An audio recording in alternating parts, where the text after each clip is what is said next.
mindset, no matter, even if it was running or gymnastics or whatever, I just wanted I wanted to accomplish something big. So, you know, in gymnastics, I tried to do everything I could. I accomplished as much as I could physically. And then when I got into college and I was done with gymnastics, I was trying to find something. You know, I was working out, but I was like, I need to have a goal. So I started running, and I'm not built to run. I'm not, especially long distance.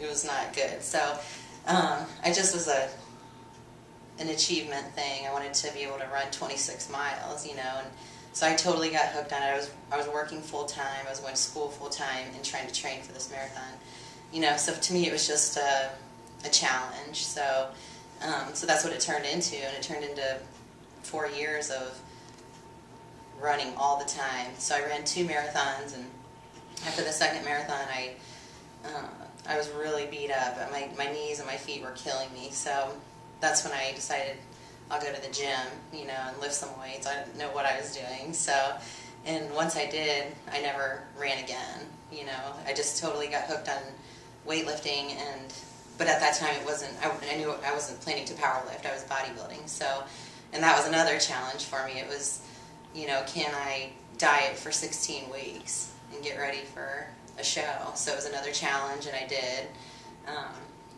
So I did that, and then I started doing some of the power lifts to get more muscle density, more muscle thickness, and I'd heard about a push-pull meet, a non-sanctioned push-pull meet, so I came down here to Cincinnati to do that, and once I did that, I was like, I'm never going back to bodybuilding. So I knew from the time I was young that there was something that I was going to do that I could be the best at. I just knew. I knew that I was destined to do something that I could be really good at. So, and I believed, as the day I did that powerlifting meet, I knew that this was what I was going to do. It was just me, you know, that I could do it and do it well. So here I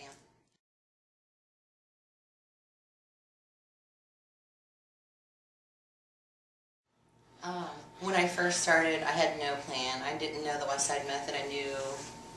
I just went in every day and just lifted as heavy as I could, and that only got me so far. And so once I plateaued, I knew I needed to do something else. You know, I wasn't doing hardly any assistance work. It was, you know, I had a good group of training partners, but there was no plan. So that's when I started going to West Side and learning the West Side Method. And I know that a lot of stuff out there is geared towards men, but it's pretty much the same for women. It's just scalable. You just have to scale it down to, you know, the weights that women use, the percentages that women use. So, and I think that women need to do a little more volume, because we just tend, you know, we don't naturally have the tendon thickness that men do, you know, so we need to do a lot more repetitions, you know, different things to build tendon thickness, and, you know, for safety purposes too. So, so more volume, but really, I mean, it's no different for women. I've never really changed my training because I am a woman.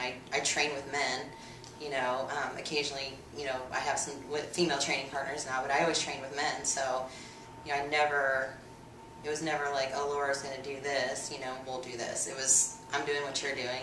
You know, it's just, we just have to scale it, you know, differently for the weights that I'm using, you know, because a lot of the West Side Method's based on percentages. So, you know, you just figure out your percentages, and, you know, it's the same intensity, and just go from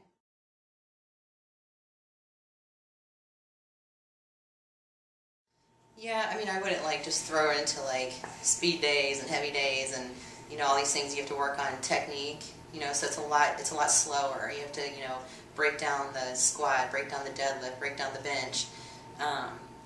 I think you have to do a lot more to build up the hamstrings and glutes before you go in and try to, like, you know, throw on a bunch of weight on the bar to squat. You know, you have to kind of backtrack and do, you know, more base work basically before you can go straight into a, you know, West Side template. So, you know, that's what we do here. You know, we just kind of build a base first, but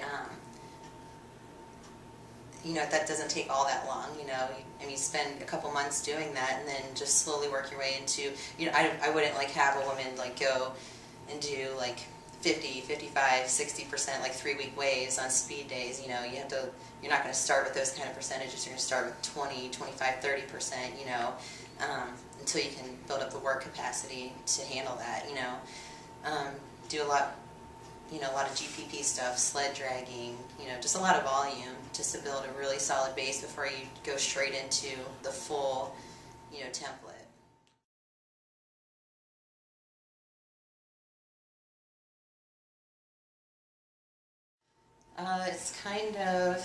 It was just kind of fate, actually.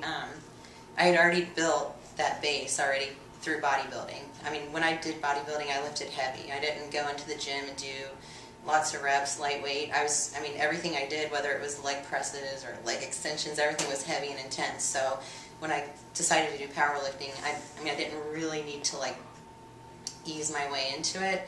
I, you know, was lucky enough to pick up the form well. I think that's what would have taken longer, is if my form was really crappy, you know, it would have taken a little bit longer. But, you know, I was fortunate enough to, when I went to Detroit to train with these powerlifters, they were awesome. They taught me so well, you know. So for a second I got under a monolift, everything just was good because they taught me so well. So anyway, I had a meet picked out a few months later. I hadn't worn gear or anything. Everything had been raw. So Paul Urchik, he lifted in the WPO. He is a 220 lifter.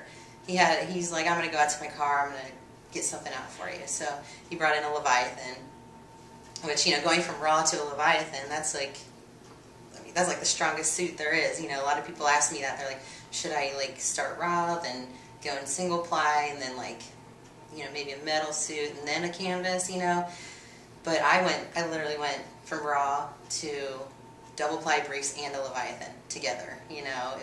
That's just what I did, you know, because my form was good. You know, I don't recommend that to a Leviathan to people if, you know, their knees cave in and everything. You know, if your form is good and you've got your technique nailed down, I don't see any reason why you can't go into strong gear, you know, because a Leviathan, you know, it wants to make you have bad form. It wants to pull your knees in and stop you and everything. But if you commit to it and your form is good, go straight to it. So I mean, luckily, like, I put that on. I was lucky enough he gave it to me. You know, so I wore double ply briefs, a Leviathan, double ply Rajax, you know, in my very first meet. I wore a single ply deadlift suit, but I didn't know what I was doing. So my second meet was the WPO semifinals, and that's when I got approached for a sponsorship from Inzer. And luckily, I love their gear. You know, I really wouldn't wear anything else, you know, so I've just been fortunate that, you know, they've worked with me and, you know, supported me for the last almost 6 years. So, you know, everything has been from them, and I wouldn't wear anything else anyway, so.